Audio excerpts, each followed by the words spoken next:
Bonjour tout le monde et bienvenue à Sainte-Atouine du Sarlac pour cette deuxième partie à propos de la mise à jour du 15 avril dernier.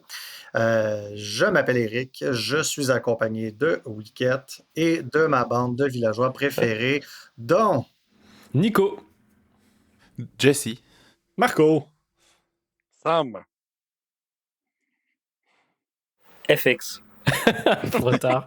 Alors là, c'est excellent ça, messieurs. On a presque tout fait ça bien en ligne.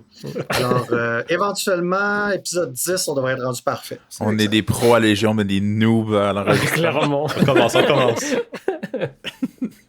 que c'est parfait. Comme nos auditeurs peuvent entendre et on le dit dans nos présentations, c'est une nouvelle aventure pour nous, les podcasts. Donc, effectivement, on est plus des experts ou des fans de Légion que de faire des balados. Donc, on va juste s'améliorer avec le temps. Aujourd'hui, on va vous entraîner de plusieurs choses. Mais premièrement, je voulais en profiter pour faire un petit rappel pour les joueurs nord-américains qui nous écoutent. Il y a des tournois à venir qui vont être bien plaisants. 24-25 mai prochain à Ottawa, c'est le Canadian Tabletop Championship, tournoi de 2 jours. Le 28 juin prochain à la boutique L'Abysse à Montréal, un tournoi d'une journée, 3 matchs, 20$. En 12 et 13 juillet prochain à Wakefield au Massachusetts, le Iron Weld.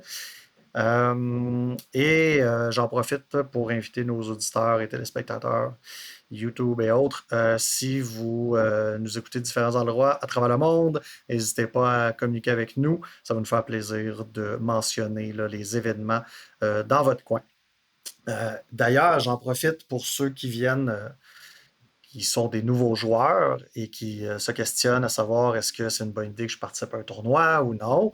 Je voulais prendre un moment pour dire que, ben oui, vous devriez participer. Principalement, on peut parler de notre communauté ici au Québec, en Ontario.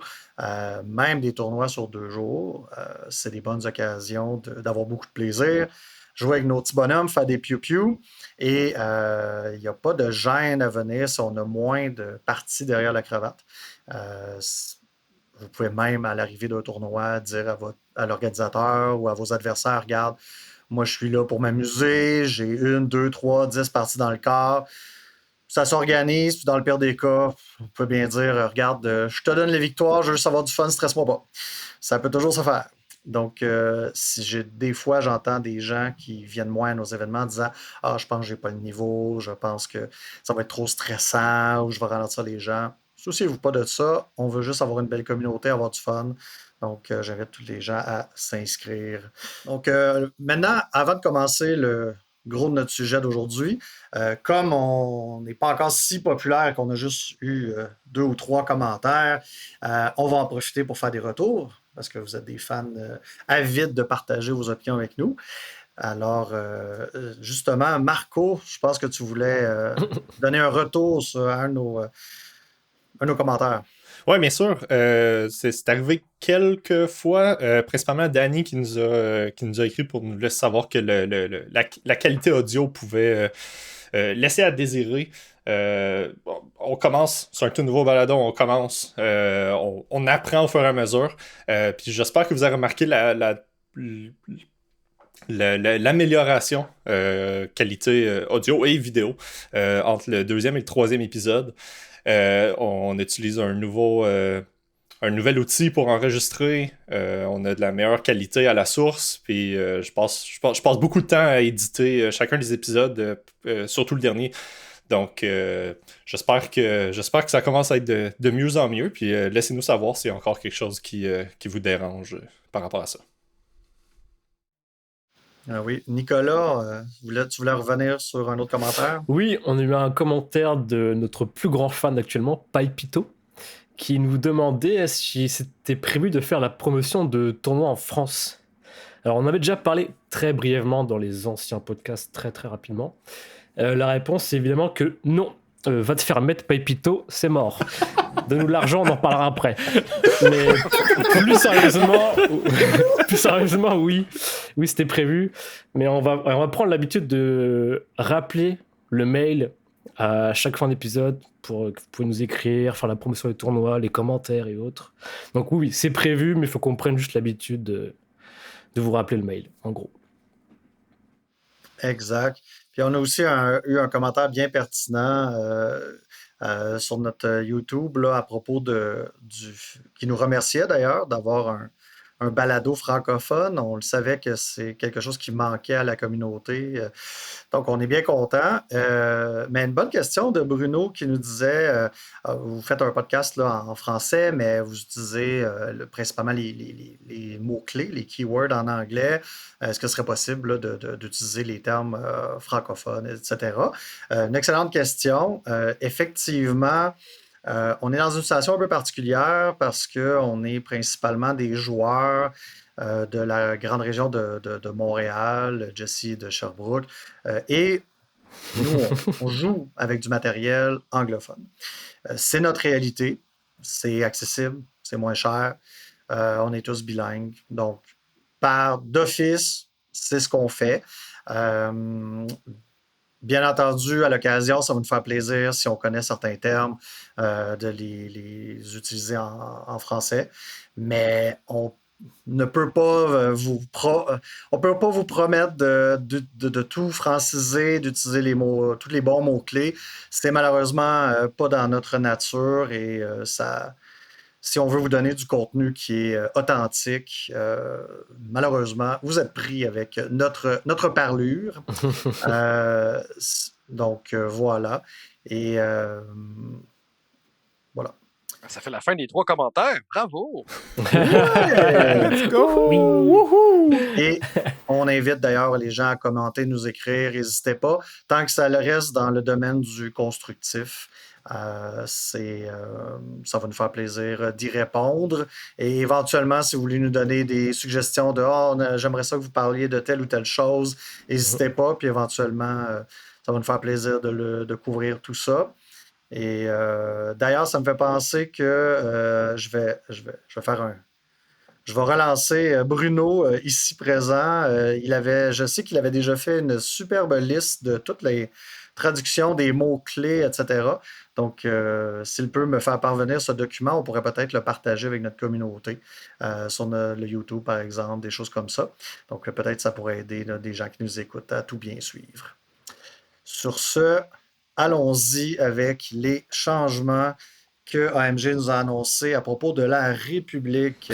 Nico, vas-y donc. Ça va être beaucoup plus court, logiquement, que l'épisode dernier. Alors, on commence par les plus faciles, on va dire. Le DC-15 est officiellement retiré du jeu. On le savait déjà, mais là, ça y est, c'est officiel. C'est mis dans le livre des règles. Il n'y en a plus. Pareil, Jetpack, des Arcs et de Rex est retiré aussi du jeu.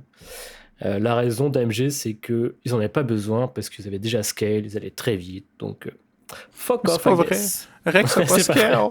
C'est vrai. Ils ont aussi dit que c'est une raison de LFL, de celle-là. Celle-là, ils l'ont clairement dit que ça, c'est en partie LFL parce que avec le lore de Star Wars qui évolue, ils se sont rendus compte que les jetpacks, c'est pas quelque chose que tous les clones devraient avoir accès. C'est quelque chose qui était beaucoup plus rare dans leurs équipements. Donc, ils veulent avoir moins sur les tables. Rex, il y a déjà un job. Non. Non, il faut qu'il payait pour le job. Faut que tu payes. Il y a 5 points, puis là, il peut plus. Ah, c'est un petit nerf, ça, quand même pertinent, je trouve. Ben, pertinent, je suis pas d'accord avec. Je trouve ça triste. Des fois, genre, j'ai la peine pour les clones. Des fois. Ah oui, c'est ça. Un jetpack, c'est jouable, là, je pense. Hein, mais... C'est ça. Comme dirait un grand homme. Mais ouais, ça disparaît. Sinon, on a le nerf de offensive synchronisée. Donc la pipin des clones génériques. On n'a plus d'ordre bonus. On a toujours l'ordre bonus qui donne au clone trooper un ordre, mais plus que par la carte. Tu peux plus faire avec le direct de Cody, tu peux pas le faire avec un HQ uplink, donc ça, c'est fini. J'ai l'impression que ça change pas grand-chose. Parce que avec le départ de l'aggressive tactique, avec le fait que t'as plus le vieux fire support, t'es comme un face-up, à moins que tu payes 30 points pour avoir le gars qui donne un stand-by. Ouais. Ben, pour ceux qui aimaient bien jouer beaucoup de véhicules en République, c'est sûr que moi, je l'ai déjà joué, là, soit quand je faisais une liste avec 2 lattes ou des plateformes ou peu importe, avec Cody. Ça peut être le fun là, d'avoir ces ordres de plus-là pour contrôler tel véhicule avant tel autre. Est-ce que c'est la fin du monde? Non. Mais ça donne des ordres à des troopers de plus, dans le fond. C'est lui qui donne un véhicule, mais qui donne des bonus à des troopers. Oui, mais mon point reste que... Oui, c'est sûr que le order control est toujours bien. Par exemple, tu donnais un ordre avec un véhicule, puis lui donnait à... Ah ben lui, ta plateforme, elle, maintenant, se rendait à pouvoir donner un ordre à ton 5 qui était dans la mêlée, puis c'est lui que tu veux activer tout de suite. Là, c'est plus dur. C'est plus dur. C'est vrai.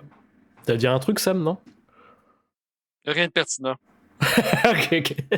Parfait. Sinon, on a eu le buff de Air Support. Maintenant, il n'y a plus besoin que ce soit un commandant clone. N'importe quel commandant peut le faire. Ça, c'est cool, ça. Une ouverture, je trouve, pour un... C'est intéressant parce que pour un ordre qui était comme supposément pour toutes les clones, tu étais limité, tu sais. Pour la faction, parce que c'est correct. Donc ça, c'est cool, ça.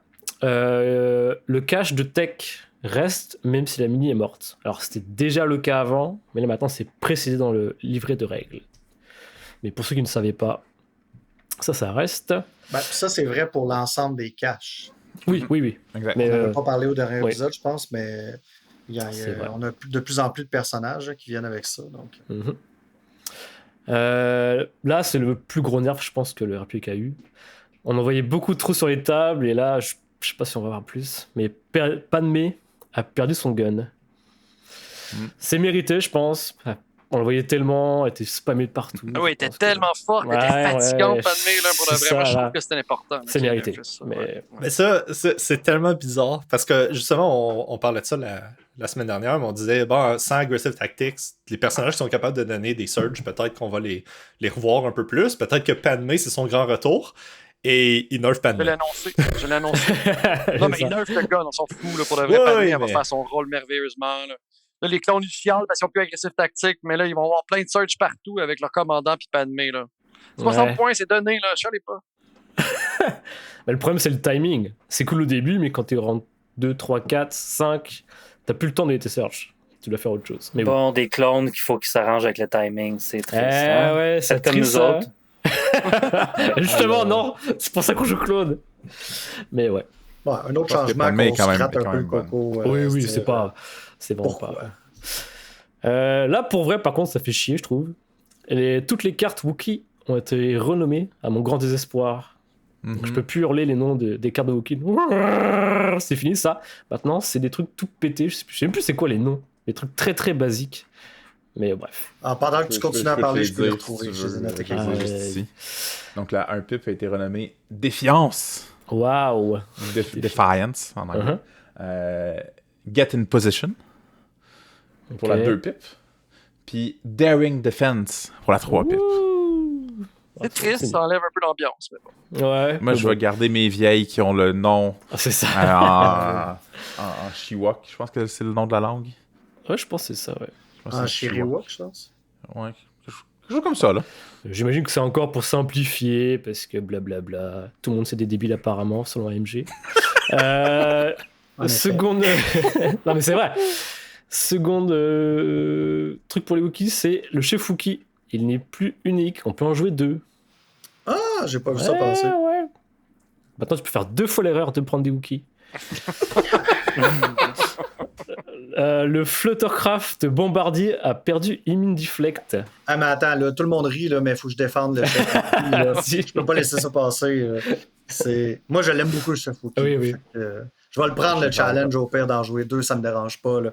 Moi, un gars qui a dueliste, charge, agile 1, qui frappe avec 6D, là, respect. Là. J'ai pas de trouble avec ça.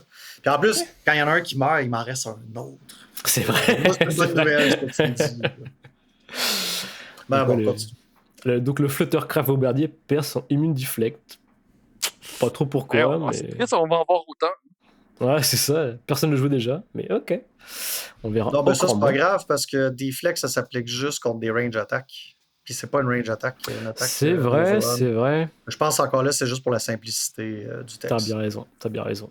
Mais non, moi aussi, on a parlé avec d'autres personnes là, dernièrement, puis j'étais. Ah ouais, ah non, c'est bon, on est correct. Ouais. C'est vrai. On a eu le reveal des Marksmen.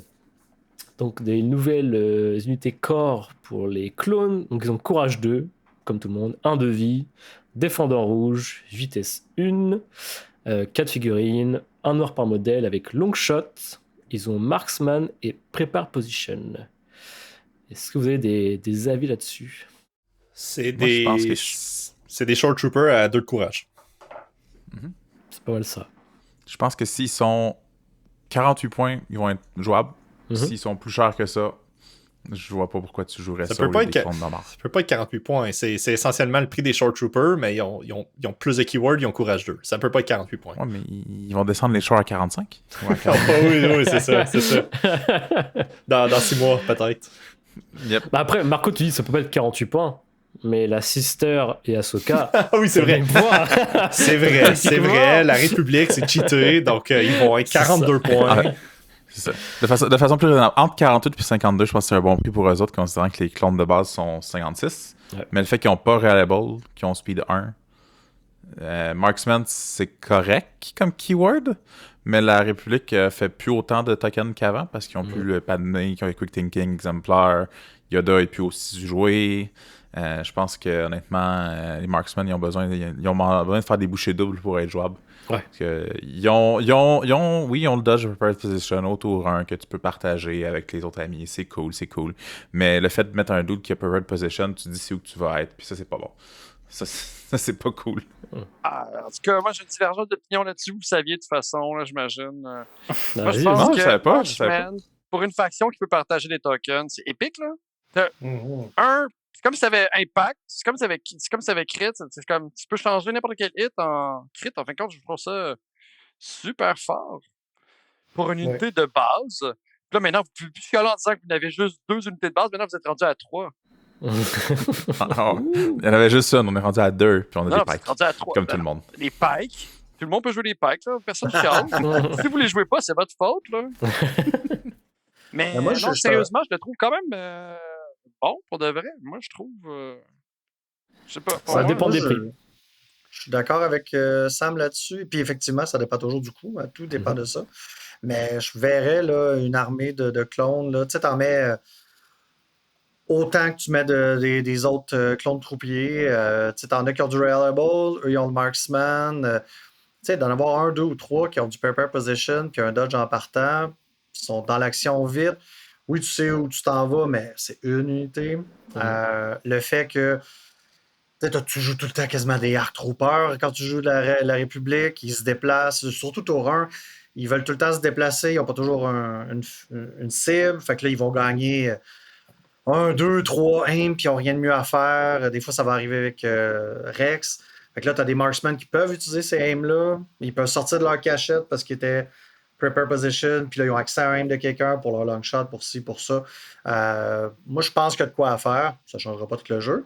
Mais je trouve. Moi, je m'attendais à rien au niveau des marksmen. Puis je trouve que on sort des sentiers battus, puis ça fait différent. Puis c'est pas juste un copier-coller de nos autres des autres factions qui ont du Prepare Position.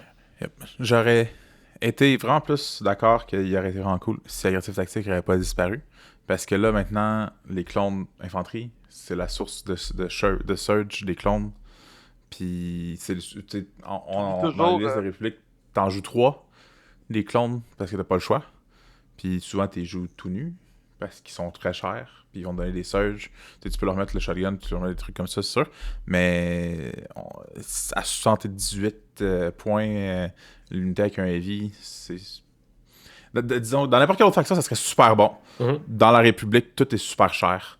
Fait que c'est vraiment moins intéressant, je trouve. Mais c'est juste un truc de internal balance. On n'a pas vu les points, je suis d'accord avec toi. Ça coûte moins cher que les Clone Infantry. Peut-être. Ben non, ils coûteront pas moins cher, ils vont être le même prix ou plus cher. Voyons, vous êtes fous, là, c'est trop plus fort. Plus cher, t'es fou, toi. Hey, il te faut un arc à côté qui court là, comme un débile, fait juste courir, il donne 3 aims à ses amis autour. Tu peux en prendre juste un. C'est ça. Non, mais t'as 3 amis. Si tu prends pour long shot, c'est 3 amis qui ont long shot ou qui ont Mark Target. Pas Mark Target, qui ont Marksman, désolé. Puis bon, désolé.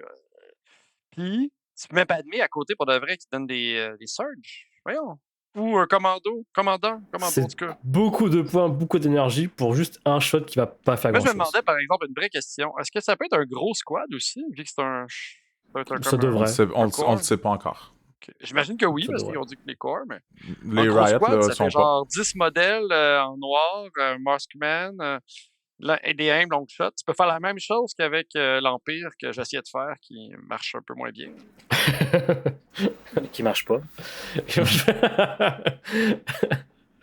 C'est ça. Ça va marcher au retour de Palpatine, Mhm. dans l'épisode 9. Alright. Continuons, messieurs. Sinon, on a le changement pour les pilotes clones. Donc le clone vétéran qui est dans le tank peut aller dans tous les véhicules lourds actuellement. Et le pilote clone Shock Trooper qui est dans le LAT peut aller aussi dans tous les véhicules lourds. Mhm. Si. Donc ça c'est cool. C'est très On va cool. voir ce qu'on peut faire avec, mais c'est Le intéressant. pilote, choc pilot dans des plateformes, je pense que ça va être vraiment bon. Dans le tank aussi. Qu'est-ce Je qu'il pense fait? pour pallier au... Il donne des surges. Mhm. Donc on veut le lire D'autres pour surge encore. nos amis qui savent pas qu'est-ce que c'est, puis nos auditeurs qui nous écoutent. Ce que ça dit, c'est pour 4 points, c'est un pilote. When this unit performs an attack action, after the action resolve, choose up to one friendly unit at range 1, gain a surge. Fait que tu choisis une unité, tu donnes une surge après que tu aies tiré. Ça fait juste une surge, même si tu beams, mais c'est une surge. Pour 4 points à tous les tours. C'est bon, c'est bon. Sinon, on a l'ajout de Ahsoka commandant et Ahsoka squad leader dans la 500e. Parce que ça manquait vraiment. C'était vraiment... on a aussi l'ajout des chevaliers Jedi dans la Battle Force Wookiee. On ne sait pas encore ce qu'ils font. Donc ça, ce sera les opératifs, les nouveaux opératifs customisables. Et enfin, l'upgrade dont tout le monde parle, c'est qu'on peut mettre les clones médics en squad leader dans des arcs maintenant, même s'ils n'ont pas le mot-clé leader. Et j'ai un hot take là-dessus. Je pense pas que ce soit si bon que ça. Tout le monde est en train de s'exciter. Oh, c'est ça la nouvelle méta, blablabla. À part si tu joues en mode boule comme Isaiah a joué avec Kenobi, moi je pense pas que c'est bon. Est-ce que vous avez des avis là-dessus? Comme dirait un grand homme, c'est jouable. C'est ça! Ah, c'est toujours bien. Pour de vrai, t'aimes bien mieux healer ton Jedi que ton arc. On s'en calisse. Mais si pour de vrai, c'est pour traîner des Jedi, c'est pour traîner des healers pour healer ton Jedi, ok, mais pour healer un arc, C'est ça. en tout cas. J'ai joué récemment dans une liste que j'en avais 3. Cette liste était peut-être pas la meilleure parce que j'avais des ARF Troopers, parce que je voulais vraiment qu'ils marchent. Fait que j'avais une team de ARF avec Echo puis un medic, parce que ils peuvent, vu que Echo c'est un heavy, mais il y a leader, le medic c'est un squad leader, mais il n'y a pas le keyword leader, c'est bizarre, mais ça marche. Fait que j'avais les deux là-dedans. La moitié de la game, j'ai tiré avec mes ARF en oubliant que j'avais un gars de plus. J'avais la modèle de medic là, mais j'ai écrit comme je vais tirer 4 noirs, 2 rouges. Non, c'est pas vrai, c'était 5 noirs en tout cas. La game a été bien été, j'ai gagné quand même. Les medics sur les arcs ont été cool parce que quand mon arc a été engage au melee, mon adversaire a pu en tuer un. J'avais pas encore joué, fait que là j'ai activé, j'ai ramené mon arc puis j'ai punché à mort. Ça c'était cool. J'avais Obi-Wan, puis j'avais Boyle, puis j'avais Ahsoka qui avait force barrière. Fait que j'avais 3 sources de gardiens potentiels. C'est une grosse clone de balle super dure à craquer. Mon adversaire n'a pas réussi à la craquer. J'ai perdu 3 modèles avant puis j'ai enlevé 4 activations en échange. Fait qu'il n'a pas réussi à craquer la noix, mais les medics ont fait la job de healer Kenobi, de healer les ARF, puis de healer eux-mêmes. Fait que c'était cool. 3, c'est cher par contre. Puis pour 2 points. Ça cher. Ouais. Ben, d'en avoir 3 dans ta liste, là, c'est 60 points de medic. C'est quand même beaucoup de points. Le moins cher que tu peux prendre chez les arcs. C'est des combattants, contrairement aux autres factions. Ils peuvent tirer. Ouais. Donc. C'est ça. Est-ce que ces 3 points de vie-là ont vraiment changé quelque chose? Moi, sur le long terme, je pense pas, moi, personnellement. Je pense que C'est ta ça, Surge reste meilleure en tout temps.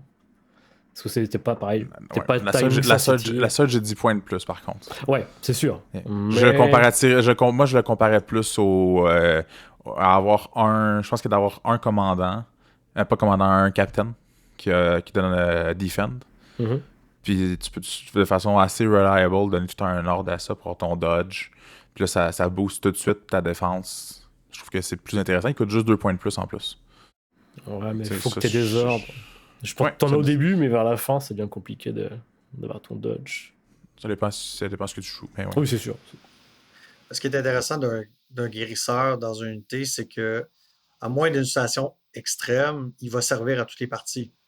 Oui, c'est sûr. C'est une guérison une fois dans le cas de la rébellion, de la République, dis-je. Puis c'est, comme on vient de le dire, c'est soit 2 ou 10 points de moins que d'autres options pour un combattant. Donc dans des arcs, par exemple, 2 dés d'attaque, etc. Fait que je pense que moi, je me joins un peu aux deux. Là. Je pense que ça peut être intéressant. C'est une nouvelle panacée, non. Mais si tu manques d'argent pour mettre celui à 30 points que j'oublie, Ouais. non. Commandant, ouais. Mets un médic ou deux, mets l'autre, puis. Parce que si tu peux pas donner d'ordre puis que ton hard maneuver ne sert à rien, ben le capitaine, ça se peut qu'il ne serve à rien toute la game. Là. Fait que tant qu'à ça, mets un médic.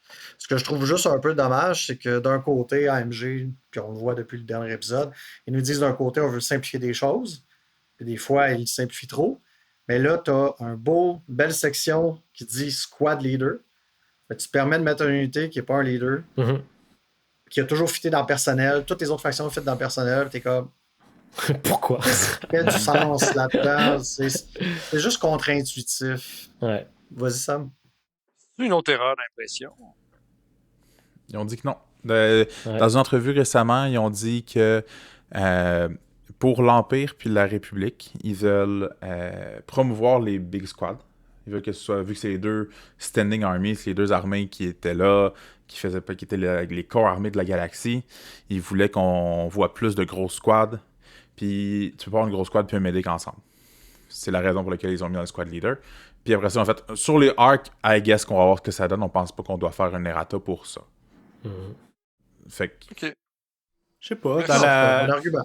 Dans la 501e, on va-tu commencer à avoir plein d'arcs avec des médics pour essayer de garder Anakin en vie le plus longtemps possible? Peut-être.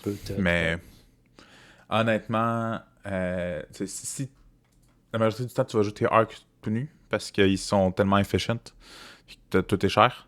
Si tes arcs sont pas tout nus puis que tu t'es dit, moi, je veux une équipe de arcs qui fesse, si tu joues pas commandant Ahsoka, joue squad leader Ahsoka parce qu'elle est vraiment très très bonne. On peut peut-être en parler un peu de la nouvelle Ahsoka. On en a parlé brièvement à l'épisode 2, mais on n'avait pas toutes les informations. On savait pas ce que Sheen Mastery faisait. Je l'inclurais dans la release du 15 avril. On a eu le révèle de qu'est-ce que ça faisait exactement. Bon, là, on a parlé dans l'épisode précédent, je l'avais dit à la fin, mais on peut répéter si tu veux. Pour les Donc gens qui voudraient écouter juste la République cette semaine. En gros, c'est l'ancien deflect pour les plus vieux.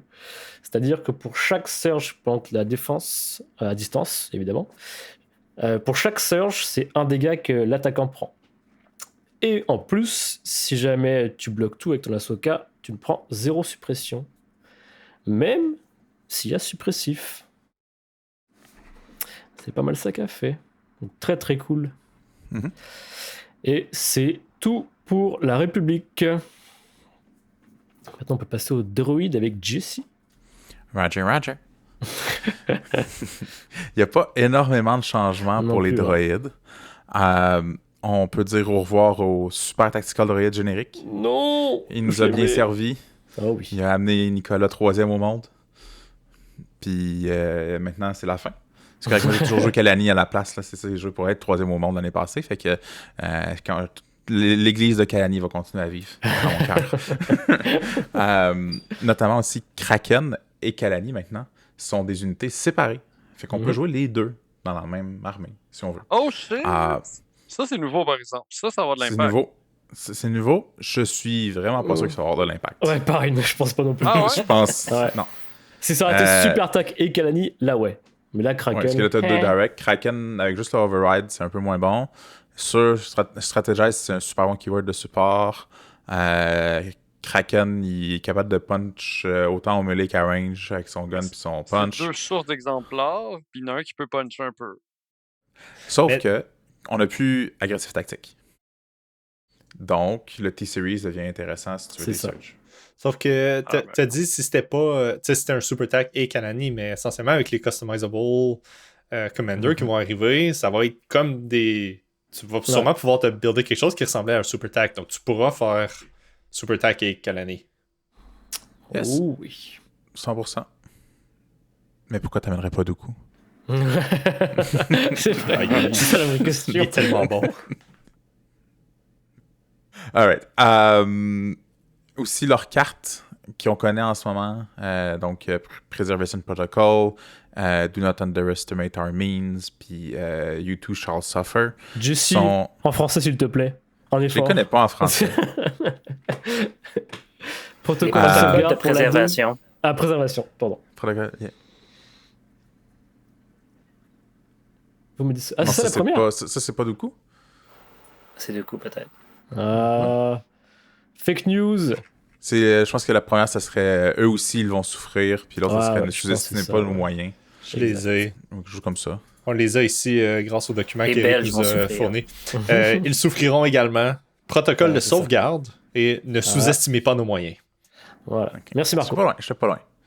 Oui. Fait que ces trois C'est cartes-là... Eric qu'il faut remercier. C'est lui qui a tout trouvé les noms des cartes en français. Merci, Tabletop Admiral. C'est ça. Fait que... sont exclusifs à Kraken et à Kalani.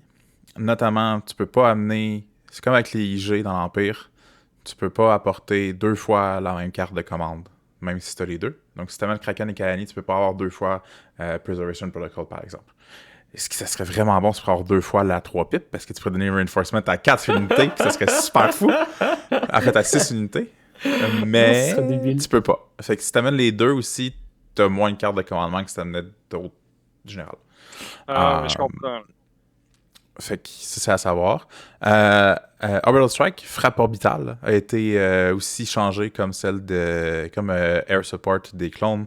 Tu n'as plus besoin d'un commandant droïde, ce qui est vraiment bien, parce que dans la Battle Force de Separatist Invasion Force, ton général n'était probablement pas un droïde, parce que tu as Grievous puis Dooku. Tu pouvais pas vraiment faire cette carte-là, sauf à partir du tank qui search pas. Fait maintenant, tu peux le faire avec Dooku puis Grievous. Ce qui est cool. Ouais. Puis on en a parlé un peu là, la dernière fois aussi, mais protocole de sauvegarde, Preservation Protocol, puis la 3 de coup, tu me déçois, You Disappoint Me, a été nerfé. Parce que maintenant, c'est juste des ordres qui ont été donnés par la carte. Donc, du coup, on peut plus donner 4 dodge avec cette carte-là. Puis Kalani peut plus donner Disengage à 3 unités avec sa 2 pip. C'est tellement triste pour de vrai. Là. C'est pour vous. Disengage nerfé. Oh là là. Ouais. Yep. C'est très très triste. Mais le plus triste, c'est la perte d'agressif tactique. c'est agressif tactique. Puis comme relay, parce que si tu amènes un Grievous, puis tu as un Magna Guard, ben là, tu peux pas commencer à shine d'ordre avec tes B1 puis des trucs comme ça à partir de ton Magna Guard qui a un comme relay. Fait que ça réduit un peu les list building. Ça fait que tu vas mettre des Huge Coupling dans tes B1 ou tu vas amener un T-Series ou un Super Tactical Droid pour faire ton petit shine d'ordre au tour 1 pour que tu puisses déployer tes choses en paix. Oui, puis comme on disait dans le dernier épisode, agressif tactique, c'est une plus grande perte. Ben, oui et non, là, mais ça fait mal à une armée qui en a peut-être un peu plus de besoin que les clones dans la mesure où des moins bordés de défense des fois, d'attaque. C'est peut-être moins puissant que pour les clones, mais eux, il y en aurait peut-être eu de besoin. Mais éventuellement, les AMG a mentionné qu'ils travaillaient peut-être à nous sortir des cartes d'amélioration par faction pour balancer tout ça. Fait que peut-être que les droïdes reverront une version de ça plus tard. Peut-être qu'il y a une des doctrines qui fait ça aussi pour les commandants génériques ou quelque chose comme ça. Fait que c'est pas mal ça pour les changements à CIS. Il y a eu un changement aussi que j'ai découvert aujourd'hui en écoutant un autre podcast de That's No Moon. Dans la Battle Force de Separatist Invasion Force. Leur charte de héros a changé. Maintenant, c'est 1 à 2 commandants et opératifs, et au moins un doit être un commandant. Okay. Donc, tu peux amener un commandant puis Maul, qui est le seul opératif que tu as accès. Ou tu peux amener 2 commandants. Ce que tu pouvais pas faire avant. T'as limité à 1 commandant avant. Ce qui est quand même une amélioration pour cette Battle Force-là qu'on voit pas assez. Je pense que c'est la Battle Force qui est la moins jouée. Je pense. Pas loin. Ouais. Echo Base est pas loin derrière depuis la nouvelle édition, mais... Fait que c'est pas mal ça pour les changements CIS. Shadow Collective. Y a-tu des joueurs qui ont déjà joué Shadow Collective ici à part moi et Nico? Moi, je joue Shadow. Oh, shit. Oui, c'est vrai, Marco a commencé. Marco, tu veux nous parler des changements de Shadow Collective? Dans mon année déprimante de l'Empire, l'an dernier, on a commencé à jouer Shadow. Ouais, je peux passer au travers. Encore une fois, il n'y a pas une tonne de choses. Ça va un peu plus vite quand t'as pas comme 3 nouveaux héros qui ont été rechangés qu'il faut passer au travers. Les pistolets Ranger des mandos, de tous les mandos, tu peux les utiliser en mêlée maintenant. Pareil comme les mandos rebelles. Très cool. Ça donne une option pour une armée qui n'a pas vraiment d'option mêlée. Mais c'était déjà le cas avant. Il punchait déjà 2 noirs. Oui. Il tirait 2 noirs, mais oui. Le papier, mais ça rend tout ça plus simple maintenant que tu as des profils d'armes qui sont mêlés Ranger, Range 3. Mais on voit qu'ils font beaucoup de ça en fin de compte à AMG. La plupart de leur équipement maintenant, ils vont frapper 0-3 pour dire le mêlée n'est pas différent. Exact. Si le mêlée va être différent, ça va être vraiment voulu. Là. S'ils font pas de faute d'impression, évidemment. Continue, Marco. Gar Saxon, sa PIP 3 a changé, ne lui donne plus Outmaneuver, ça lui donne Indomitable maintenant à la place. Ouais. Sympa ça. Ouais. C'est quand même une carte qui...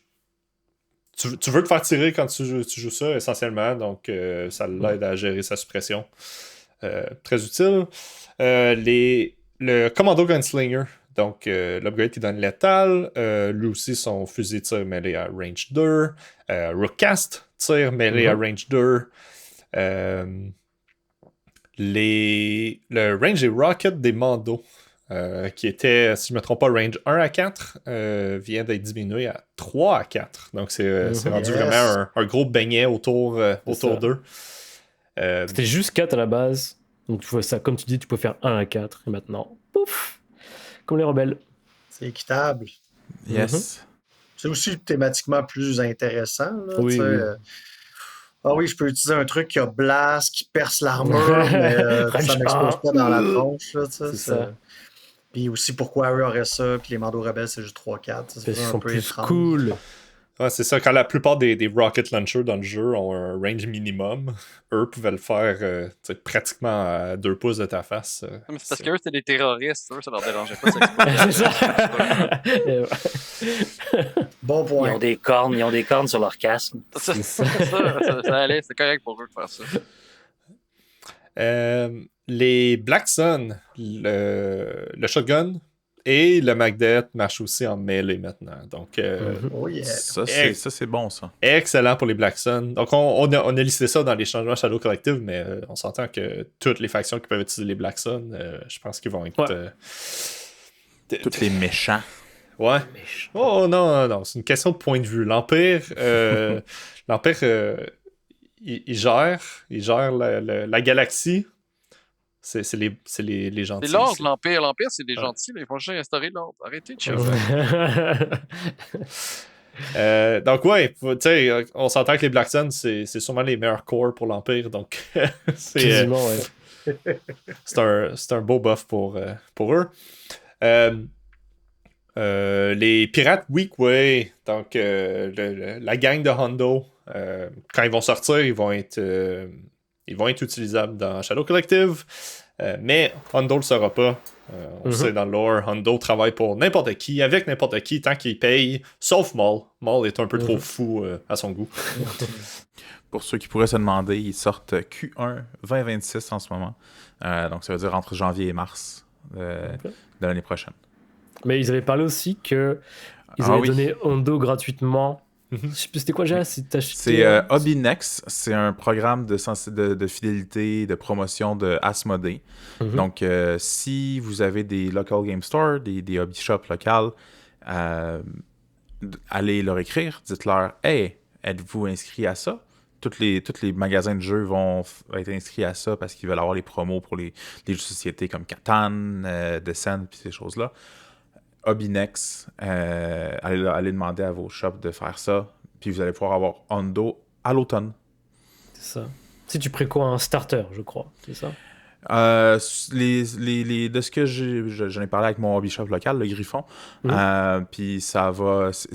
Les shops ont quand même une bonne latitude pour comment ils les donnent. C'est pas forcément juste le starter set. Ça peut être quand tu achètes 100$ de Légion, ils te donnent, ils te donnent le Hondo. Il faut que ce soit un lien avec le jeu Légion. Ça peut. Mais ils peuvent pas le vendre. Ouais. Et malgré que c'est pas sa date de sortie officielle, il va être jouable officiellement dès sa sortie avec Hobbynex. Donc, si vous avez un Hondo, il va pas traîner puis prendre la poussière en attendant sa sortie en Q1 2026. Si vous arrivez à mettre la main dessus, vous pourrez déjà commencer à jouer. Alors, tout le monde va avoir des Hondo, là, c'est ce que je comprends. Là. Pas mal ça, ouais. Hâte de voir ça. Sauf la sous-faction de Shadow Collective. Ouais. Exact. C'est pas une faction anyway, c'est un Battle Force. C'est normal qu'il soit limité. Boba Fett a perdu sa Pit 2, il a perdu son lance-flamme. Ok. C'est pas. Il y en a plus deux, il peut plus faire 2 flamers C'est ça. en même temps. Je pense qu'à part Sam, personne l'a joué. J'ai jamais vu jouer.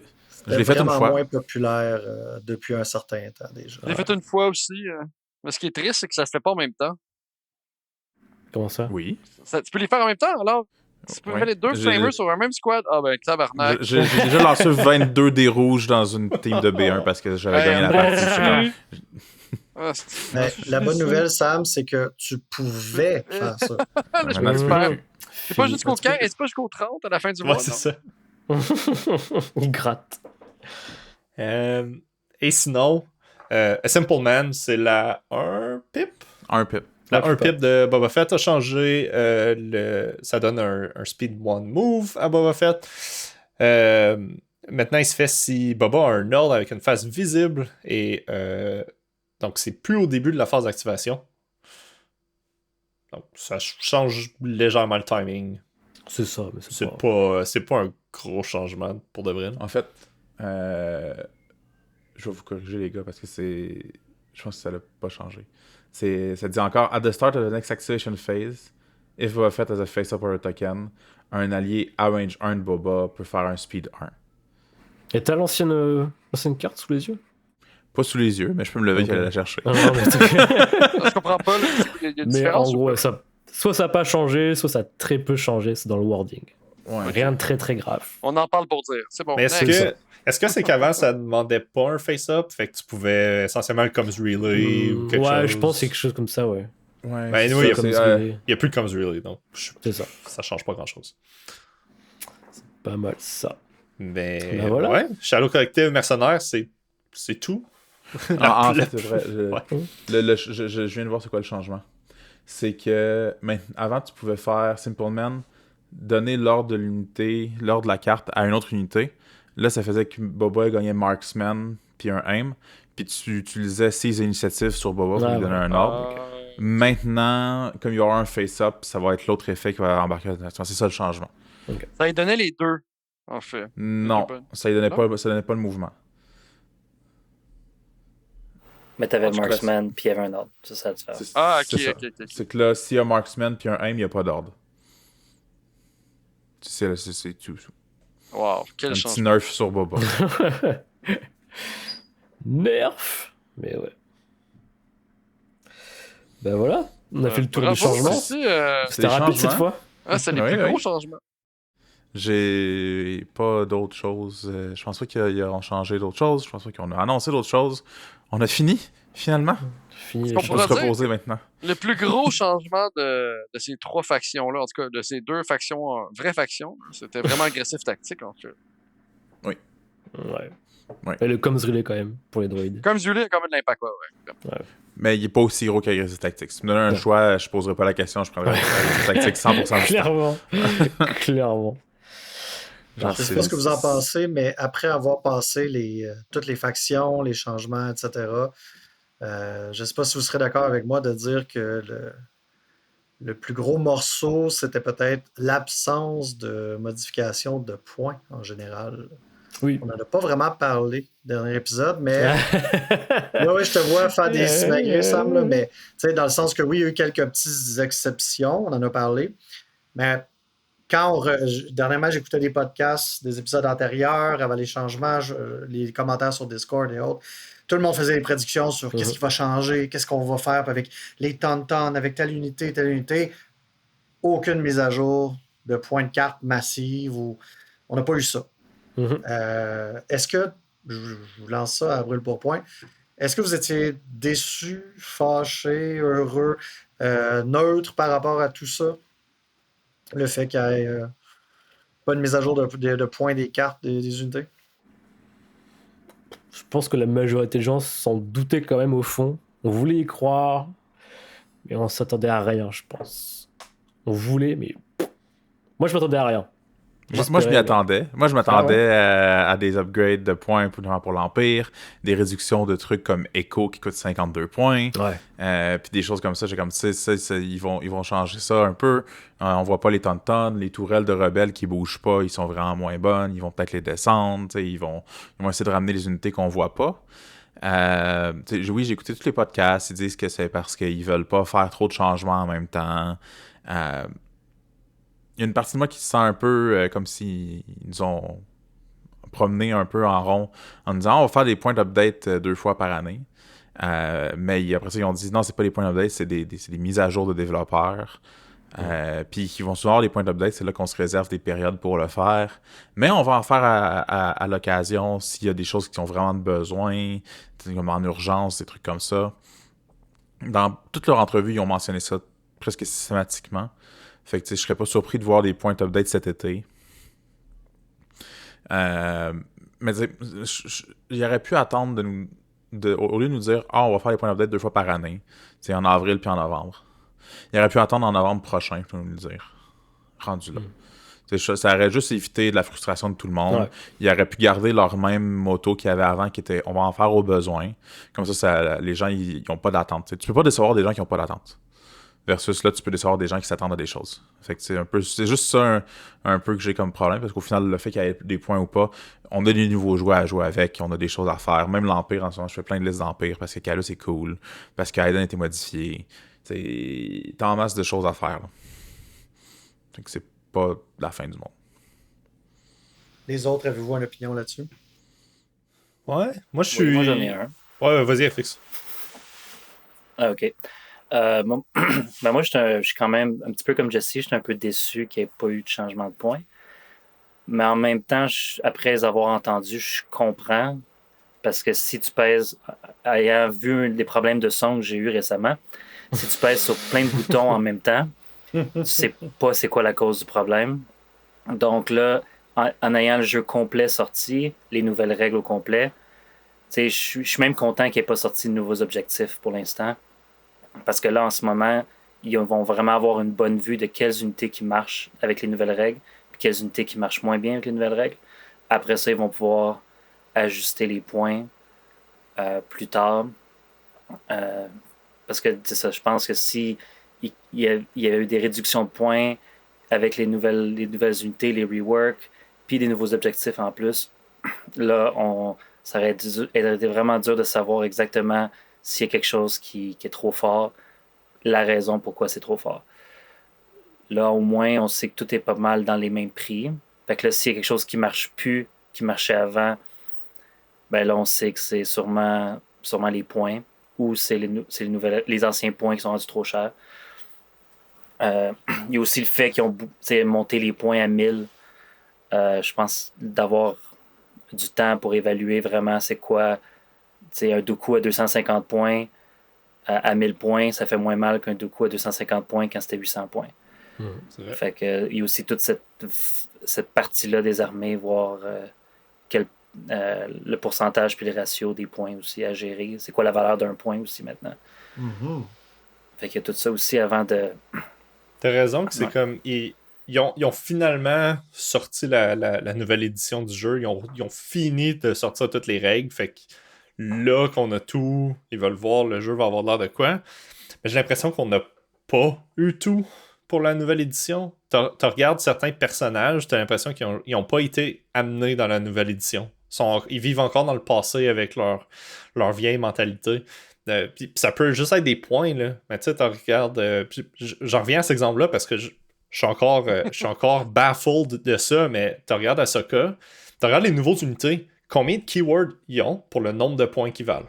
Right? Tu regardes Ahsoka, tu regardes Calus à 70 points, tu regardes toutes ces nouveaux unités-là qui valent vraiment pas beaucoup de points pour tout ce qu'ils font.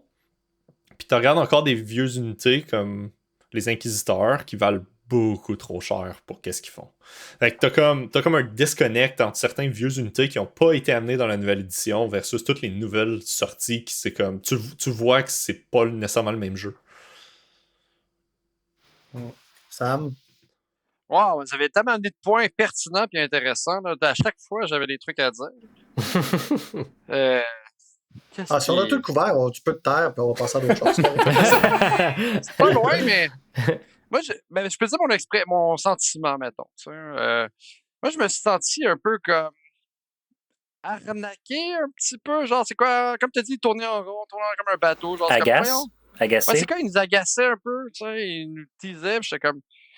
Mais pour moi, en tant que joueur, en tant que joueur plus expérimenté ou joueur qui joue beaucoup, tu sais, moi, j'aurais aimé ça voir un peu plus de nouveautés. Mais je pense que pour 90%, 95% de la population du jeu, c'est beaucoup mieux qu'il ait été plus slow, plus mollo. C'est sûr que ce que le monde entend, c'est le monde qui joue le plus, tu sais, qui font des podcasts et tout ça. C'est sûr que nous, ça nous énerve parce que nous, on en joue puis on en parle tout le temps puis on est tout le temps là-dedans. Alors, c'est normal que nous, ça nous énerve. Nous, on veut que ça bouge un peu plus vite, tu sais. Mais en réalité, ça bouge déjà pas mal vite pour la majorité du monde. Alors, pour la communauté, je pense qu'ils ont bien fait. Mais moi, je suis déçu personnellement. Mais je m'amuse de d'autres manières en jouant à une nouvelle faction. Alors, ça va. J'ai une petite question avant qu'on passe à notre... la dernière question sur ce sujet-là avant qu'on passe à la prochaine étape dans notre présentation. Je veux savoir qu'est-ce que vous pensez de une autre alternative qu'il aurait pu faire. Admettons qu'il aurait dit l'année prochaine à Adepticon, on lance la Légion 2e édition. Voici, puis la ministre Vaganjan l'année passée, il nous donne tout nouveau changement, toutes les choses, mais ils nous disent c'est les tournois, tout ça, Adepticon va jouer avec Légion 1re édition, les vieilles missions, les vieilles affaires. Ils nous disent playtestez-la, dites-nous ce que vous en pensez, on va prendre votre feedback à Adepticon l'année prochaine. C'est là qu'on coupe tout, puis tout arrive d'un coup à la place. Qu'est-ce que vous en pensez? Est-ce que vous pensez que ça aurait été une meilleure ou une pire façon de faire le changement? Puis je pose la question aussi à nos auditeurs, là, si vous voulez aller vous lâcher juste dans les commentaires, dites-nous ce que vous en pensez. Moi, j'ai peur que ça aurait mélangé le monde. Tu sais, du monde avide comme nous, qui s'est au courant, puis tout ça. Puis même moi, je me tiens pas tant au courant. Là, une chance que j'étais avec une gang de vous de fous qui regardaient tout. Parce que, pour de vrai, à un moment donné, si tu mets deux systèmes de règles différents ou qui sont... Ben, ils ont des très grosses ressemblances, mais ils sont différents. Là, t'es un nouveau joueur ou t'es un joueur qui joue peu au jeu. T'es vraiment mélangé. T'es là, je joue quelle version, qu'est-ce que c'est, etc. Puis je vais faire un événement, c'est quelle version l'événement. Moi, pour mélanger les joueurs... Je pense qu'il aurait perdu des joueurs en faisant quelque chose comme ça. Ouais. Parce que t'as tous les joueurs qui se disent, ben, s'il y a une nouvelle édition qui sort, pourquoi je jouerais en ce moment? Right?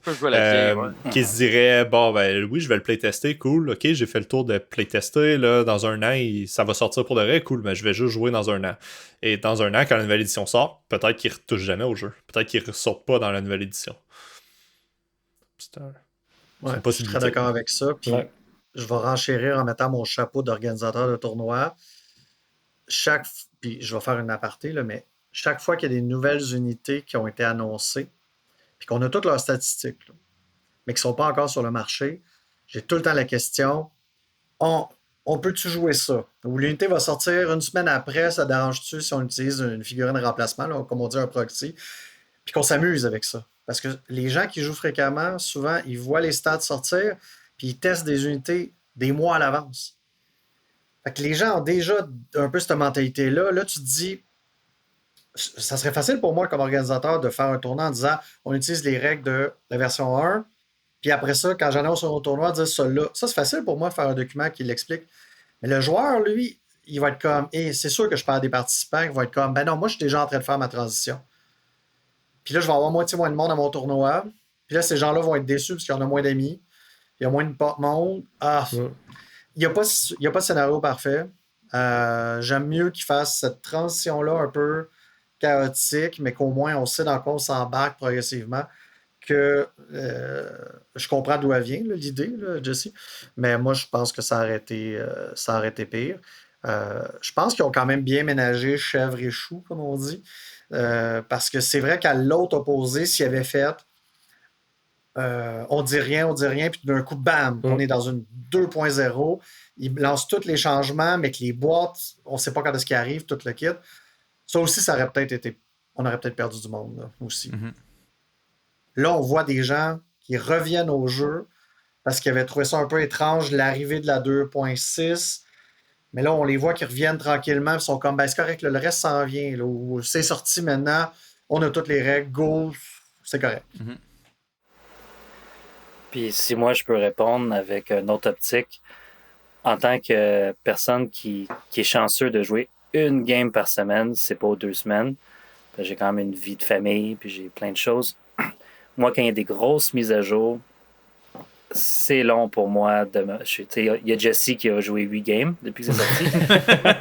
Puis il y a moi j'ai fait quelques listes, mais en ce moment, j'ai la flemme. Je regarde, je fais comme bon, je vais attendre de voir ce que les gens jouent un peu. J'ai pas le goût trop de me lancer. Je suis bien dans mes pantoufles, j'ai mes trucs. Fait que quand ils font des changements comme ça, c'est peut-être mon petit côté autiste, là. Mais je suis comme là, vous avez joué mes affaires, vous avez touché avec vous avez joué mes jouets. Là, il faut tout que je réapprenne mes choses. Fait que s'il y avait l'option de OK, on peut continuer à jouer à une version, mais sachant que l'autre s'en vienne, moi j'aurais débarqué. J'aurais soit commencé tout de suite à jouer à la deuxième. Mais c'est comme quand tu sais quelque chose va partir, pourquoi je m'améliorerais, pourquoi je continuerais à tester mes listes, pourquoi je continuerais à faire ces trucs-là en sachant que ça ne servira à rien, ils vont tout défaire plus tard. Fait que puis je suis quand même content de la manière qu'ils l'ont fait parce que ça nous a permis d'absorber. Parce que, tu sais, honnêtement, au mois de juillet, quand la nouvelle version est sortie, moi, ça m'a pris presque un mois avant de faire une vraie game. Juste, j'ai attendu que du monde ait joué puis qu'ils puissent me l'expliquer. Ah oui, c'était rough, ça, quand même. Ça a été rough. Là. Avec les nouveaux scénarios, là, ça, c'était le plus dur. Là. L'arrivée des nouveaux scénarios. Moi, j'ai joué 2 heures après le stream. Fait que j'étais prêt, là. Non, mais les nouveaux scénarios, c'était un gros bout là, à absorber pour tout le monde. Là. Oh, oui. Est-ce que la transition vers la nouvelle édition, ça aurait pu être fait différemment? Oui. Est-ce que ça aurait pu être mieux fait? Peut-être. Est-ce que j'aurais fait mieux? Clairement pas. Alright. Fait que, merci d'avoir partagé vos avis là-dessus. Je pense que ça va intéresser les gens. Puis là, je pense qu'on avait une autre section après. Mm-hmm. C'était comment devenir un meilleur joueur, partie 2. Donc là, il manquait les avis de Jesse, de FX et de Eric. Qui veut commencer? On fait chacun un TED Talk de 3 heures, c'est ça? Exactement. Donne-moi pas l'idée, je vais le faire. Ben non, c'est ça. On commençait par chacun un petit thème, puis éventuellement, on va continuer à vous donner des trucs et astuces dans nos... Peut-être qu'on peut redire ce qu'on avait fait, nous autres. Je sais pas, ça fait un peu loin, je sais pas, comme tu veux. Très brièvement. Très brièvement. Moi, j'avais juste dit qu'il fallait être polyvalent, en fin de compte, puis adapter ses listes au scénario, à la map, et aux joueurs en face. C'est ça. Marco? J'avais dit trouver... quoi j'avais dit? Ah oui, trouver une liste et vraiment pratiquer énormément la même liste. Et moi, c'était se tenir au courant des règles, des changements de règles sur les forums, et puis connaître le plus possible son adversaire. Donc ses cartes de commandement, ses unités. C'est ça. FX, veux-tu te lancer? Oui, je peux commencer. Donc, pour devenir un meilleur joueur, vous avez juste à jouer clone. Vu les stats en ce moment, c'est pas un bon conseil, mais. Ça, c'est la preuve qu'on n'est pas scripté. Hein? C'est ça. Une des choses que j'ai eu à apprendre, puis je pense que c'est une des raisons, j'ai appris ça beaucoup en changeant de faction puis en commençant à jouer en rebelle, c'est de jouer les objectifs. C'est un jeu d'objectifs. Faut jamais l'oublier. Donc, c'est le fun de faire piou-piou puis de lancer des dés. Mais si on se demande, souvent, si je me pose la question si je devrais tirer ou faire une autre chose, souvent, je suis mieux de faire l'autre chose. C'est un petit peu le mécanisme que je me suis auto-enseigné, là. Parce que si j'ai une autre option, il faut toujours penser à, bon, si je tire sur l'unité, est-ce que j'ai la chance de l'enlever complètement l'unité? Ou si j'enlève seulement 2-3 modèles, qu'est-ce que ça change? Est-ce que le rebelle va juste aller se cacher, puis partir, puis il va caper l'objectif en arrière? Puis finalement, j'ai juste gaspillé une action en tirant dessus. Est-ce que je tire sur un Jedi puis je vais perdre je vais perdre moi-même un bonhomme? Est-ce que je tire dans le vide? Tu sais, des fois, prendre des tirs pour essayer de crit fish, là, d'aller trouver des crits pour faire dommage. Tu sais, avec des B1, tirer sur un tank puis c'est capable de faire 2 petits dommages. Ça, des fois, ça peut valoir la peine. Mais toujours se rappeler, c'est les objectifs. Surtout, puis même tour 1, c'est pas parce que c'est tour 1 que les objectifs comptent pas qu'il faut pas que tu penses déjà aux objectifs, parce qu'il faut déjà que tu te mettes en place pour pouvoir aller les chercher tour 2. Donc, c'est ça. C'est souvent en jouant d'autres jeux, en jouant des jeux comme MCP ou même Malifaux qui sont très objective-based, que tu réalises que tu peux gagner en lançant aucun dé. Là. Fait que... c'est ça. Fait que moi, c'est quelque chose que je me... Mais c'est le fun de lancer des dés. Tu veux toujours l'impression que j'ai des gros fusils, j'ai des gros bonhommes qui font plein d'affaires le fun. Je veux les utiliser. Puis ça arrive souvent, je vais faire des games avec quelqu'un, puis on se dit, on va juste se tirer dessus, puis on va YOLO, là, comme dirait ça. Mais c'est correct là, d'avoir le combat, d'aller chercher Dooku tour 2 avec Din en plein milieu de la map, puis juste s'amuser, puis voir ce qui arrive. Mais est-ce que tu penses vraiment gagner la game? C'est une autre histoire. Tu veux avoir du fun? Oui. Mais est-ce que ton but, c'est d'aller chercher la victoire? Ou c'est d'avoir du plaisir? Tu vas avoir du plaisir, tu peux tirer, tu t'amuses, tu fais des niaiseries un peu. Puis ça, c'est aussi valide qu'aller chercher la victoire. Là. Mais c'est ça. Fait que c'est une des choses que j'ai appris. Et c'est surtout en jouant à une autre faction. Fait qu'en jouant en rebelle, ou que justement tu peux moins tirer de loin selon les unités, il faut que tu prennes. Tes unités meurent, tu peux pas te faire sauver par tes saves tout le temps. Donc il faut que tu penses plus à chacun de tes mouvements. Donc c'est ça. Surtout avec la nouvelle édition du jeu depuis 2.6, c'est que on score plus juste à la fin, tour 6 une seule fois. Là. On score à chaque ronde, puis quand tu prends un déficit dès le tour 2, des fois c'est difficile de revenir et de prendre le dessus. Non. Très bon point. Oui, puis même ceux qui, avec la nouvelle édition, trouvaient que on a tout le temps maintenant des objectifs qui sont statiques, qui scorent tous les tours.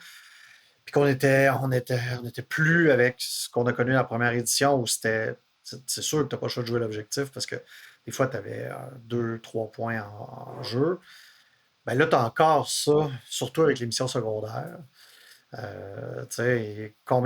Je pense que tout le monde autour de la table a peut-être vu ce cas-là où tu joues la mission secondaire de Recon Mission. Puis là, ton adversaire, son personnage qui a le jeton de Recon, il se ramasse qu'il voit juste un ennemi à range 2, puis il peut pas scorer. Ça, c'est jouer à la mission aussi, là, quand tu dis parfait, je vais lui faire perdre son temps. Puis il y a encore façon de le faire. Là. Le nombre de fois que ma Bad Batch avec le Recon Mission a tué la deuxième unité, puis qu'à la fin de son activation, j'ai pas fait le point parce que j'ai tué quelque chose, c'est arrivé au moins plus que 5 fois. Quand il fait que c'est plus capable de le compter sur une main, là, c'est que c'est arrivé beaucoup. C'est arrivé à Milwaukee comme 3 fois. Shit. OK, je viens de trouver comment je vais aider les gens à s'améliorer. Je vais leur dire, faites pas comme FX, après 2 fois, apprenez votre erreur. Et voilà. Donne. Jesse, veux-tu enchaîner? Yes. Moi, c'est une prémisse qui est quand même assez simple. C'est d'avoir un plan. Mais il faut que tu aies ton plan dès que tu fais ta liste. C'est là que ça devient compliqué. Parce que pour avoir la connaissance puis la sagesse de bien faire ça, il faut que tu ailles jouer au jeu. Fait que c'est vraiment deux choses à faire.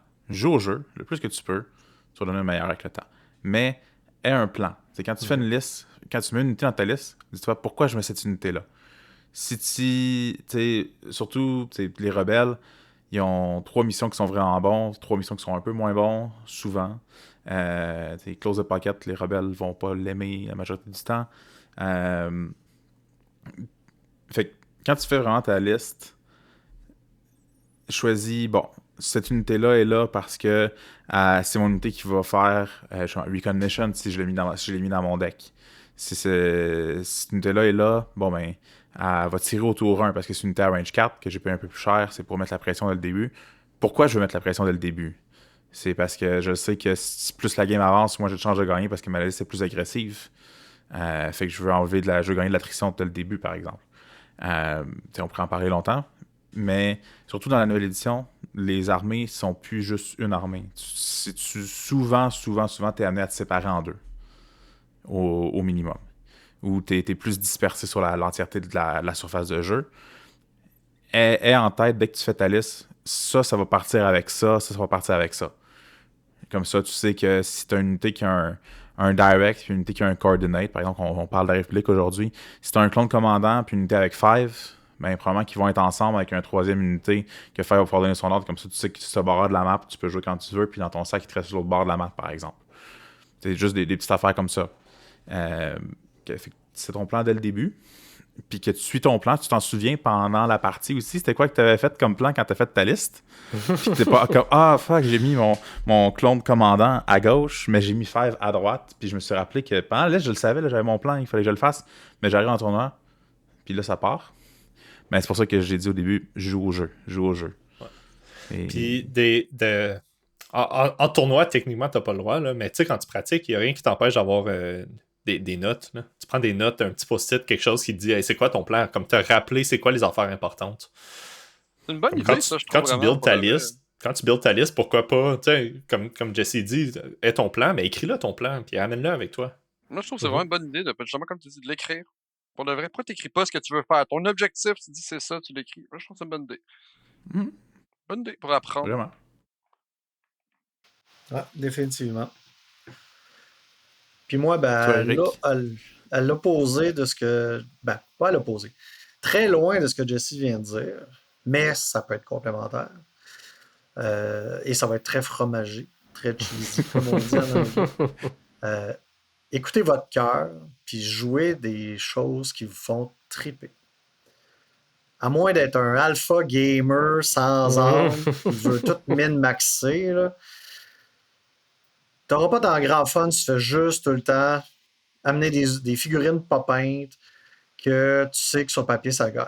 Moi, je pense que c'est important. C'est un hobby aussi, ces jeux-là. Joue des unités qui te font triper. Puis à la limite, si les gens te disent c'est pas bon ça, c'est peut-être pas bon, mais si tu les aimes, puis que tu les connais, puis tu les joues souvent, ça va bien aller. Ouais. Ça, je suis d'accord avec toi. Puis après, c'est sûr que oui, d'avoir un plan, tout ça. Moi, j'ai pas de plan quand je fais mes armées. Sauf si je veux vraiment faire un tournoi où je veux vraiment performer. Mais j'ai réussi à faire des choses très acceptables en suivant mon cœur. J'ai fini 6e au Nova Open avec une armée à l'époque. Première, ça fait plusieurs années, mais c'était plein d'unités que les gens étaient comme voyons, t'as des Wookiees pas d'amélioration, t'as des Medics avec un Hero Hammer weird. Les gens y croyaient pas. Je suis comme, mais gars, j'aime ça me fait triper des Wookiees. J'ai Cassian, K2, Han, Chewie, ça teamwork, les jetons. J'avais du fun. Fait que moi, ça me motivait à faire ça, à prendre des raclés puis à en donner parce que je retrouvais mes bonhommes. Le seul tournoi que j'ai réussi à gagner à l'Abyss, j'avais 3 canons laser rebelles. Personne jouait ça, personne n'y croyait. Moi, j'étais comme, non, moi m'en servir, ça va être utile. J'ai pris des gens par surprise parce que, voilà, je me suis toujours juré, quand je jouerais Rebelle, j'allais jouer des canons laser qui ne bougent pas. Ben, moi, je pense que ça vaut la peine. Après ça, c'est sûr qu'à un moment donné, si tu veux t'améliorer, puis que tu peux jouer des unités qui te font triper, mais tu es capable de modifier un peu ta liste, d'avoir un plan, puis de jouer des trucs qui sont mieux balancés, bien entendu. Mais je pense que ça vaut la peine pour vous pousser là, dans le jeu, puis de continuer d'avoir du fun.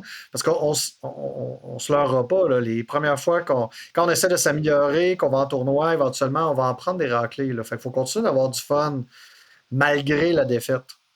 Ça, c'est important. Oui, ça reste un jeu de dés. Oui, tu peux être chanceux puis battre des vétérans, mais ça n'arrivera pas souvent.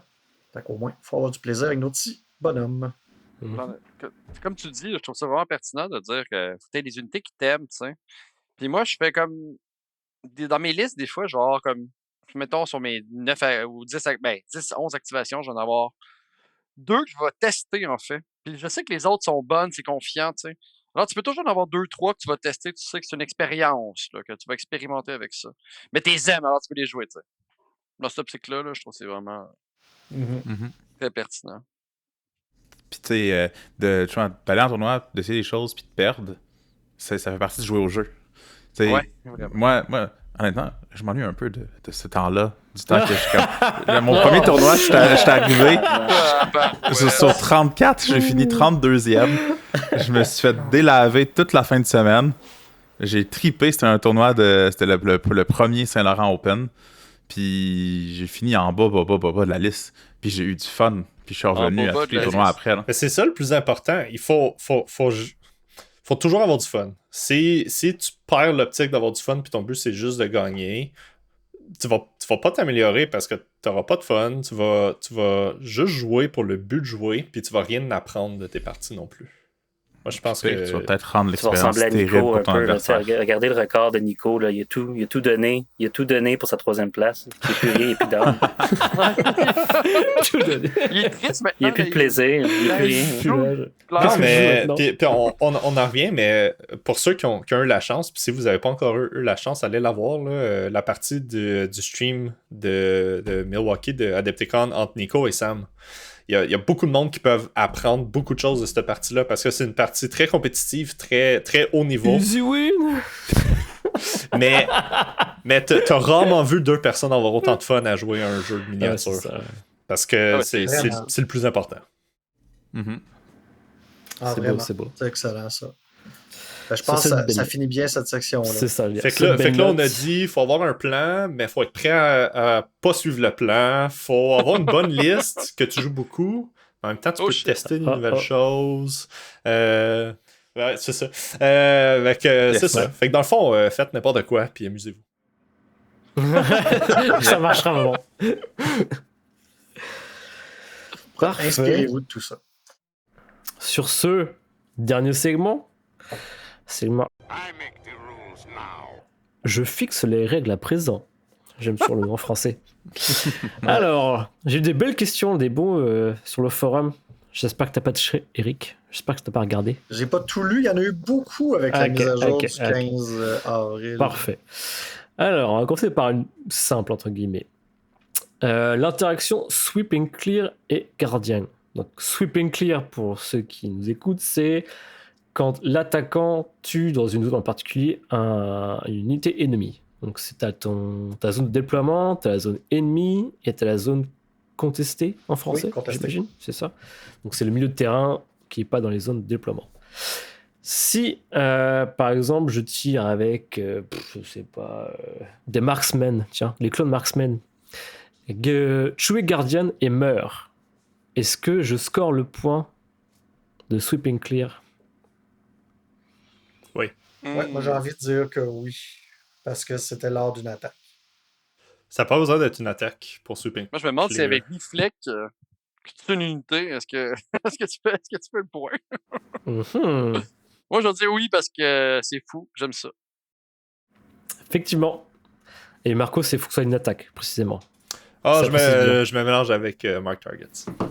Parce que le choke ne marche pas, par exemple. Tu peux pas te choquer un gars et scorer le Sweeping Clear. Mais Deflect, ça se fait pendant une attaque. Mais c'est pas... Mais c'est pas l'attaque en tant que telle. Je crois que je l'ai quelque part, mais ce sera pour un prochain podcast. Ok. Avec le changement de Self-Destruct, est-ce que les unités qui ont Immune Range 1 sont immunisées au Self-Destruct ou pas? Non.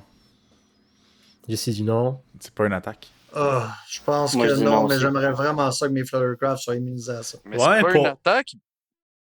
C'est ça, c'est justement, par rapport à ça, j'ai une question avant pour avoir ma réponse. Est-ce que les unités qui sont Immune Ranger sont immunes à Overrun aussi? Non. Alors, ils ne sont pas immunes à Self-Destruct. Mais ils sont immunes à se faire lancer un couteau dessus, mettons. Mais ils volent toutes, de toute façon, ces unités-là. En fait, puis c'est des véhicules. Ouais, souvent, en général, ils sont c'est déjà immunes. Ils sont immunes à Choke aussi. Ouais. Choke, c'est des véhicules, donc oui. Ouais, c'est ça. Non, c'est ça, j'essaie de voir qu'est-ce que t'as à range 1 qui. Donc, je crois que t'as le T-47, le Fluttercraft, le LAT. Non, ils sont pas immunes, non. Ils sont pas immunes. Pas immune, tout le monde dit non. Effectivement, c'est fini. T'es plus immune. Comme a dit Jesse, ce n'est pas une attaque. Donc, tu peux te faire self-destruct la gueule.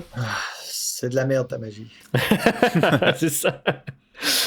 Ensuite, j'ai 2 questions avec le nouveau Lendo. Ça, c'est pour FX. On va voir si tu connais bien le petit Lendo, là. J'ai pas encore joué. Pas savoir. Si, donc, le nouveau mot-clé de Lendo, c'est One Step Ahead. Ça va être un coup d'avance, j'imagine en français, quand il va sortir. Imaginons. Lendo joue sa carte, n'importe quoi, une pipe 2. Monsieur Sam joue Han Solo, parce qu'il triche, parce qu'il sait pas jouer autrement. Et il joue Change of Plan. Donc il m'envoie ma carte, et j'en joue une autre carte. Est-ce que le mot-clé de Lendo s'active 2 fois? FX? Non. Oui! Oui! Non. Oui. C'est trop fort! Marco? Oh! J'ai envie de dire ça devrait pas. J'ai envie de dire que oui parce que c'est cheaté. Je pense que non. Et c'est oui! Parce que la Change of Plan te dit précisément, tu reviens à la common phase, donc tu recommences le truc en fait. Donc Alors, tu peux le faire 2 fois. Mais tu vas pas faire Change of Plans alors contre Lando, c'est ça qui est intéressant. Ça vient faire un petit. Tu peux le faire, mais tu prends un risque. Parce que donner un mouvement gratuit. Ça. Tu le fais toi-même pour ton propre Lando. Ouais, tu le fais toi-même avec Anne. Anne puis Lando. C'est ça. Même question. Cette fois, par contre, c'est avec la pipe 2 de Lendo, c'est quoi en français? Un as dans la manche. Donc ace up his sleeve. Donc, pour ceux qui ne savent pas, c'est en gros, c'est une carte à 8? Non, forcément. Tu joues une carte de ta main, t'attends de voir ce que le gars joue en face, et si tu as cette carte-là dans ta main, tu peux remplacer la carte que tu as jouée par celle-ci. En gros, c'est ça. Donc imaginons, même cas un peu que le Shadow Plane, tu joues une carte générique, tu t'en fous, tu vois ce que le gars joue en face, et tu fais Ace Up His Sleeve, donc un as dans la manche. Tu joues une autre carte. Est-ce que ça trigger 2 mouvements ou un mouvement? Juste un dans ce cas-là. Parce que de mémoire, la carte de Lando précise que tu fais cet échange-là avant l'étape de, je vais dire en anglais, là, le resolve de command card. Là. Tu le fais avant la résolution des cartes, alors que le one step ahead, c'est à la résolution des cartes. Ça serait ça mon argument. Ok. FX? Moi, je dirais comme Eric, parce que ça avait l'intelligence qui dit. Je sais pas. Jessie, Marco, Sam? Moi, je suis Eric là-dessus. Moi, je pense que c'est vraiment parce que tu retournes vraiment pas à la phase d'avant. Tu restes dans la même phase. Exact. Contrairement à celle d'Han Solo qui dit que tu recommences la phase essentiellement complète, celle-là, tu continues la même phase. Un seul pour celle-ci. Mais maintenant, vous savez que si vous jouez Change of Plan, il fait. Mes neurones de joueurs de Magic, ils embrayent, là. Ils sont comment c'est comme ça marche, les étapes, les phases. Moi, je trouve que c'est le fun, cette question-là, parce qu'on a eu un 2 pour 1. On a appris 2 choses. Ça, et que je suis intelligent. C'est beau. C'est du bonus. S'il y a 2 Han Solo qui font les 2 Change of Plan, puis toi, t'as Lando, est-ce que tu vas bouger 3 fois? Oh, attends, le timing là, ça va être quelque chose. Là. Ça dépend. Ça dépend si les Change of Plan arrivent. Si tu fais Change of Plan, puis ton adversaire joue Standing Order, Là, ça rebounce. L'autre, tu fais change of plan, ça rebounce, tu vas le faire 3 fois. 3 fois. Parce que tu reset 3 fois la phase. Oh, piloton! Quand j'ai joué contre Ryan du Stabcast, on l'a fait 3 phases de carte de commandement parce qu'on n'arrêtait pas de se change of plan. C'est par phase que ça trigger, fait que si t'as 3 Lando phases... fait la moitié de la Lando est map. rendu au bord de la map. Et voilà, ça finit la section. Petit rappel du mail, donc c'est saint.tds@gmail.com. Ce sera dans la description de toute façon.